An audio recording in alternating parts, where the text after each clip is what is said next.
Fee reimbursement కోసం ఒక ప్రశ్న ఉత్పన్నమైంది. ప్రభుత్వం దాని మీద అడ్డుగోలుగా అబద్ధాలు చెప్తూ ఉండే పరిస్థితి మనందరము చూసాము.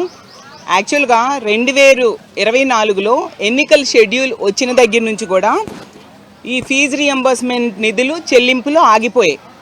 అంతకుముందు 2023 డిసెంబర్ వరకు కూడా మా జగనన్న ప్రభుత్వం పూర్తిగా ఫీజు రియంబర్స్మెంట్ బకాయిల్ని చెల్లించడం మనందరము చూసాం.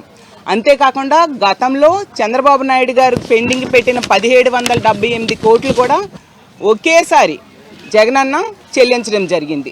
ఈ చంద్రబాబు నాయుడు గారు మంత్రులు చెప్తూ ఉంటారు, ఇదంతా కూడా ప్రభుత్వం అనేది కంటిన్యూస్ ప్రాసెస్, ప్రభుత్వాలు మారినా ఆ ప్రాసెస్ ప్రకారం వెళ్ళిపోవాలి అని. మరి ఎందుకు ఈ ప్రభుత్వం ఈ ఫీజు రియంబర్స్మెంట్ బకాయిలు చెల్లించలేదని నేను అడుగుతూ ఉన్నాను.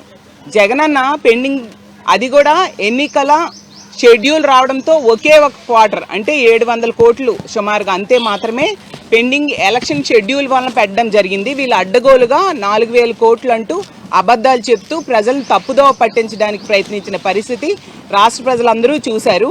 నిజంగా ఎంత వన్ సైడ్గా ఈ ప్రభుత్వం వెళ్తూ ఉంది అంటే, వాళ్ళకి అధికారం ఉంది కాబట్టి కౌన్సిల్లో కూడా అబద్ధాలు చెప్దాము అన్న విధంగా అన్న ధోరణిలో వీళ్ళు వెళ్తూ ఉండే పరిస్థితి మనం చూస్తూ ఉన్నాము. 2024 నుంచి కూడా ఎన్నికల షెడ్యూల్ వచ్చిన దగ్గర నుంచి కూడా ఇప్పటికీ 8 క్వార్టర్లు అవడమే కాకుండా 9వ క్వార్టర్ కూడా ఈ 2026లో మొదటి క్వార్టర్ కూడా అయిపోవస్తూ ఉంది.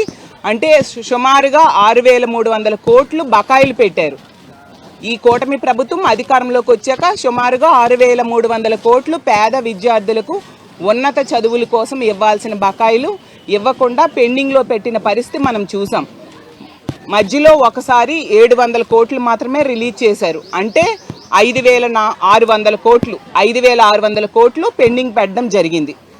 ఎంత దారుణంగా వీళ్ళు పేద విద్యార్థుల జీవితాలతో ఆడుకుంటున్నారో అర్థం చేసుకోవచ్చు.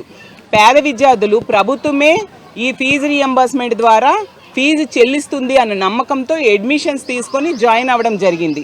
ఈరోజు తీసుకుంటే విద్యార్థులకి ఫీజులు చెల్లించకపోవడం వలన ప్రభుత్వము, కాలేజ్ యాజమాన్యాలు వాళ్ళకి హాల్ టికెట్స్ ఇవ్వట్లేదు.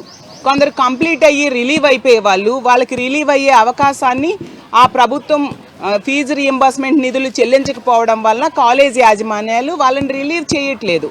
అంటే వాళ్ళ భవిష్యత్తు, పేద విద్యార్థుల భవిష్యత్తు ఈ కూటమి ప్రభుత్వం ఈ విధంగా ఆటలాడుకుంటూ ఉండే పరిస్థితి మనం చూస్తూ ఉన్నాము.